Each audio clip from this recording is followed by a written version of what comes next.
Alright, review setelah sekali aku pakai Mizuno Morelia DNA ni kan. This is a fully kangaroo leather punya boots, okay.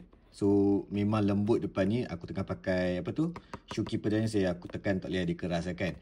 And aku have to say that sangat selesa. Bila pakai kasut ni sangat selesa. Aku dah lama tak pakai kasut yang fully leather punya boots. So ini aku pakai like, aku rasa after like 20 years aku tak pakai kasut yang betul-betul leather. Aku rasa sangat selesa. Aku miss that sensation, that feeling lah kan. And the touch dengan ball tu sedap. Dribbling pun sedap. Bila bola tu kena dengan kulit ni kan, dia punya padding taklah tebal mana. Okay, it's just nice level of padding and cushion kat sini lah. Kau still boleh control the ball, kau still boleh bawa the ball as usual lah. Tak boleh compare dengan Predator sebab Predator dia ada getah kan. Aku selalu pakai Predator, so this is a different type of boot. Okay, this is more to like a touch punya boot, not really ada teknologi yang getah atau grip knit macam Nike tu kan.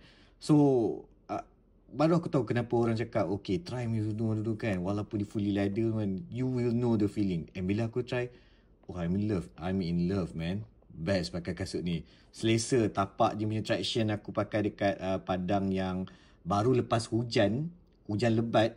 Tapi dia tak ada lecak ke apa, air dia ada sikit-sikit je lah, no problem at all, tak ada licin apa.